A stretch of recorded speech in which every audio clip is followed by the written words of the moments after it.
Hello and what is up YouTube? My name is G3 Iron and today we are taking a look at 5 things that I love about Path of Exile so far in patch 3.6. We're going to include both things from the Synthesis League specifically, features that have been added to the game due to Synthesis, as well as some other changes, balances, and updates that have come out since 3.6. So the purpose of today's discussion is really to focus on the things that we all love as a community.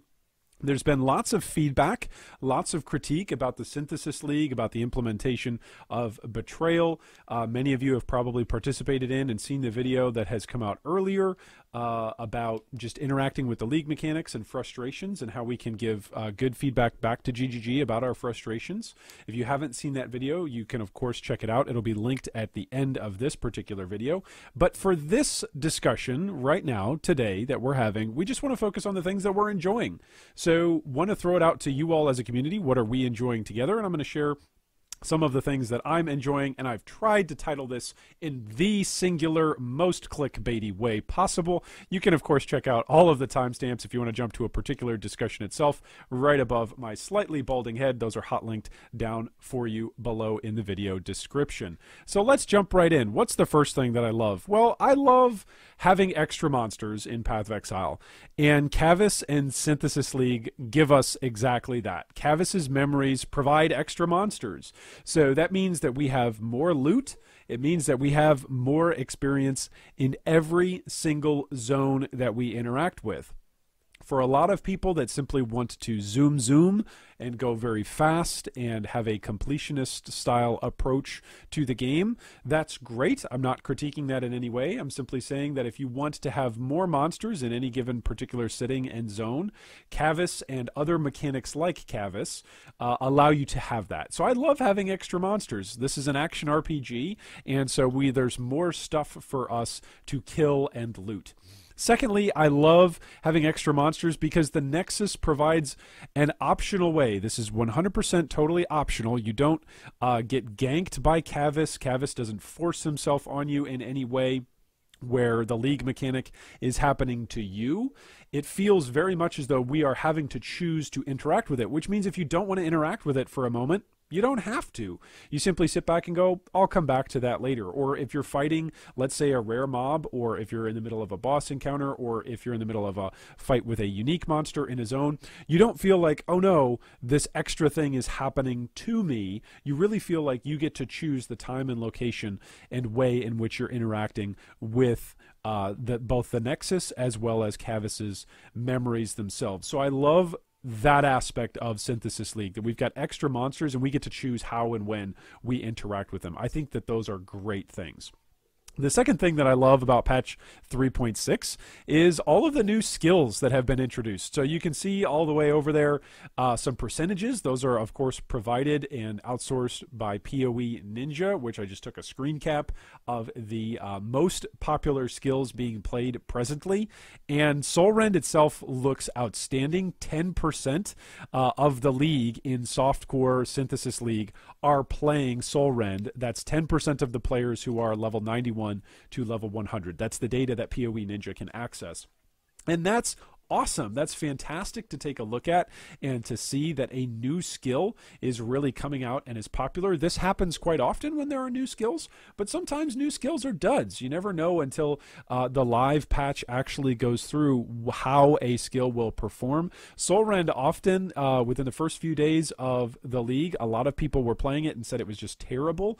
And then as more people have tinkered with it and tried things out, we've kind of optimized as a community how to play that Soul Rend, and there's a lot of different ways to play it. There's a lot of different ascendancies that can take advantage and play Soul Rend. So I think that's great. I think that's one of the reasons why it is one of the more popular skills right now in softcore synthesis. Divine Ire is another skill that's new, and it is amazing both to level with and to map with. I've used it both leveling and mapping on an Inquisitor. 4% of the Softcore League level 91 to 100 is using Divine Ire. And if you would like to roleplay your fantasy as a Super Saiyan in Path of Exile, exploding your channeled energy all throughout the league, This is the way to do it, and it looks awesome. It's really fun to play around with. The gameplay on it feels fun because when I first looked at Divine Ire, I was really worried that the damage was just going to come through the channeled beam that you released at the end. That's not mechanically how it was described. That's nobody else's fault other than my own, the way how I misread it. But it's fantastic how it deals damage. It's essentially a little mini lightning tendrils as you are channeling up to the big Kamehameha blast at the end. I love it. I think it's really, really fun to play around with. Really satisfying style of skill to play with. Thirdly, Bane is a new skill that is currently being played by about 2% of the softcore league, and it's really creative. I like the way how Bane has essentially allowed for new ways to mess around and play with curses. Up until 3.6, we've pretty much had a couple of ways to apply curses. They come through either itemization that simply give curse on hit. Oftentimes, these were done through Shaper Elder rings that allow for curse on hit.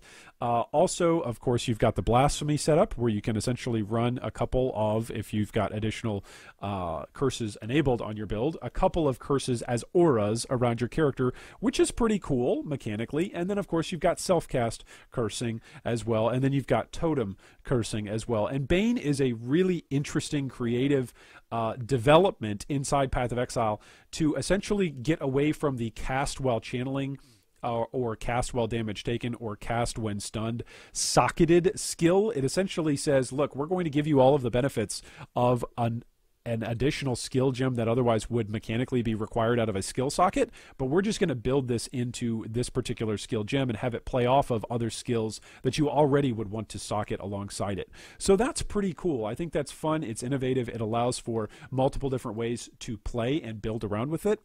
And it allows for more archetypes to fill out in that curse space and the way to play with curses in PoE. So I'm really enjoying all of those new skills that have been introduced.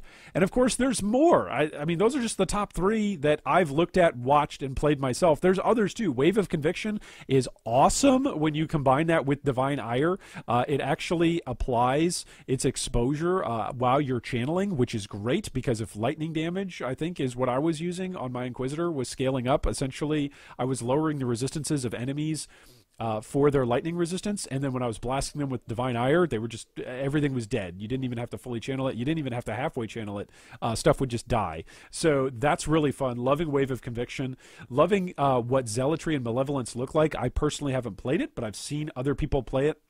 And I've participated in a couple of different discussions on both of those. They both look fantastic, and I'm looking forward to later on in the league giving both of those auras a try. I think it's great that there are more auras added to the game. It's always fun when you're playing support to try to min-max the different auras that are available in this game and to figure out what's best for you and what's best for the characters that you're playing alongside with in party play. And so Zealotry and Malevolence really allow for an expansion of that, for more skills and for more choices, for more player agency to be given to us as we are coming up with and developing builds. Intensify and Unleash are both kind of clumped together in that same kind of category of quality of life gems that really help out different styles of gameplay. And I'm really appreciating that Grinding Gear Games went out of their way to introduce and to address both self-cast, whether that's channeling, whether that's individual casting. Like, these are great signs and ways for us to play the game. It gives us more options as players of what do we want to play today when we sit down for a session of Path of Exile, or what does our next character want to look like. And having all of these different options available is fantastic. I'm loving every minute of that.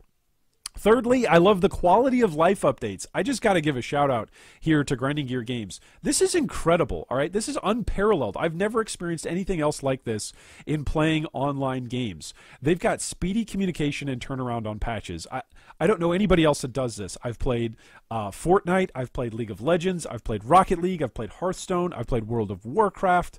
Oh, goodness. I've played Counter-Strike, I've played Dota, I've played Gwent, I play Magic Arena, I play Path of Exile. Like, name me another game that communicates with their community and updates their game in such a speedy fashion.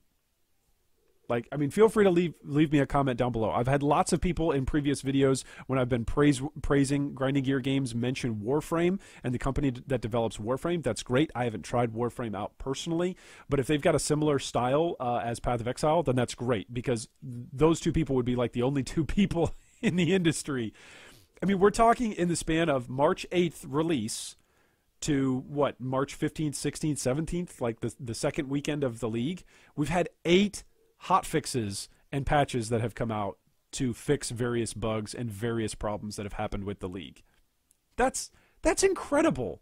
Like, for anybody that does have complaints about patch 3.6, I would just encourage you this way. One of the things that we can love about 3.6 is the speedy return time and turnaround time from Grinding Gear games, in the ways that they try to push the envelope and in the ways they try to respond as quickly as possible to problems when they arise. The other quality of life thing that I enjoy is that doors automatically open inside memory encounters. So for those of you that played Incursion, you can remember how awkward it was to go from an Incursion where all of the doors just automatically open for you to playing the rest of PoE where doors and gates and objects that were swingable, openable objects wouldn't simply open for you. And it was like, what? Oh, and how many times have you walked into a door and just gone, oh, this isn't an Incursion, duh. And so I love that. I love that they've learned something from that, and they've added that into memory encounters with Cavus. I love that doors automatically open. That might just be a small thing, but for quality of life, can you imagine how much harder those synthesis encounters in the memories would be if we didn't have automatic doors? So I love that. I think it's great. Also, master integration throughout the story. This is something that I've been experiencing more as I'm playing hardcore and leveling more characters, because characters for me are constantly dying in Act 3. Act 3 is my bane in this league. I don't know why it is, but Act 3 is like, if I get a character to Act 3, they're either dead there in Act 3 or they make it all the way to maps. My one guy that's made it past, well, I've now got 2 guys that have made it past, and both of them are, one of them's in maps and the other one's on his way. So anyway, that's personal side note aside. I've really appreciated leveling through the game and how masters are integrated in different acts. So you don't feel like you need to go to just one act and all of this information is going to be thrown on you at one time. That would be information overload. And even for me as a veteran player that has played for many years now in Path of Exile, that would be too much for me. So I can sympathize with newer players on that. If this is a new league, or if this is your first league for you, or maybe it's your second league, maybe you joined Betrayal halfway through, or maybe this is just your first calendar year of playing Path of Exile. This is a great, great implementation of the present master system that I think is a heck of a lot better, actually. I think it's a vast improvement over the previous master system with the Forsaken Masters that we used to have prior to the 3.5 Betrayal rework. So I think it's great. I love the way that the masters are integrated into the story, that they've got different checkpoints and different side missions and side quests that allow you to explore and interact with their various mechanics. I think it's great. The fourth thing that I love about patch 3.6 is new discoveries. I love that crafting synthesized items is something that all of us, okay, all of us, I'm talking from the top end players that play Path of Exile for a living, that make a living off of streaming and pumping out content related to Path of Exile. I love that those players at the top end that are playing this game for 40 to 90 to 100 hours, and then us, the rest of us that are working full-time jobs and we just get to play in our hobby time. I love that we are all working together to crack the code on this thing. I love that. I have seen so many different videos, threads, comment sections, been a part of so many different Discord conversations, been a part of VoIP conversations, been a part of a couple of face-to-face conversations with friends who play Path of Exile, that we're all working together to crack this code. That is awesome. I don't think I've ever been a part of a community-wide crack the code event like this is. Now, many of us have got feedback and maybe some suggestions and some critiques for GGG. That's fine. That's not what we're focused on in this particular discussion. Again, that'll be the video that you can see at the end of this particular discussion if you want to jump over to where we're critiquing 3.6 and synthesis. But I think this is awesome as a community-driven experience where I'm finding myself like waking up, eating breakfast, talking to my wife and kids, and wondering, okay, what are some more combos that we can think of? Or like, what are some other different ways to play and to interact with? And what are some of the item creations that we can come up with? as we're interacting and playing with this, and as I'm texting different people and getting Discord messages and getting emails and getting comments, and like, it's awesome that we're all working together. I'm excited to check out what the community has figured out overnight while I've been asleep or during the day while I've been at work. Like, I think it's great. I think that aspect of discovering things together as a massive gameplay community is really, really fun. And I love that since we're over a week in the league, we don't have everything figured out yet. Like, we don't have this is the optimal way that you play this league, and what you do is you go to point A, and then you insert currency B into slot C, and then you kill monster D, and you'll reap reward Y through X. Like, I really enjoy that we are still discovering this stuff. I realize that not every person who plays games plays it for discovery. I actually am very low in my own personal motivations to play games that require me to discover things. For most games, I'm going to check out when I need to start discovering things. I am a guy that played Halo 1, and I got like lost on like the second level because it wasn't railroaded enough for me to get through the level. I was like, wait, did I already go down this corridor? Where am I supposed to be going? I'm lost in this game, right? So that's me, all right? That's how I function, and yet this motivates me. Not because I have to discover it on myself, but precisely because we've got a community of people that are all working together to discover this. Like, I've seen several different people who are major big-time streamers, who are major big-time content creators, who have literally said, I haven't figured all this out yet, and I got to get back to running more tests. Like, that's really, really cool to me to see that. I'm not saying that has to be cool for you. I'm not saying that has to be cool for other people. I'm not even saying that's a great design decision. I'm simply saying this is something that I personally really enjoy, that we as a Path of Exile community are all kind of scratching our heads and going, all right, so how do we do this synthesis thing? And it's really cool to see the educational process as different items are being crafted. We'll get to that in just a second. And as different things are being found out throughout the league. I love that. Fifthly and finally, I like the balance changes. So do you see this piece of energy shield gear? Do you see this 6-link? Okay, this is something that's here in the league. This was in the league, okay, not in standard. This is a 1,000 energy shield chest. I'm just throwing that out there, okay, just throwing that out there. Balance changes and things that we love. This is really cool. I'm loving a lot of this stuff, and we're all discovering it together. I'm loving the balance changes to Trickster. 19% of the softcore league right now is playing Trickster. You compare that with Betrayal, it was less than 1% that was playing Trickster in Betrayal. So even players and big-time streamers and big-time content producers that have loved Trickster in the past and maybe been dedicated to playing that Ascendancy simply because they like the flavor of it, even they're saying, look, Trickster's actually viable now. Before, we were just holding on to it because it was our baby.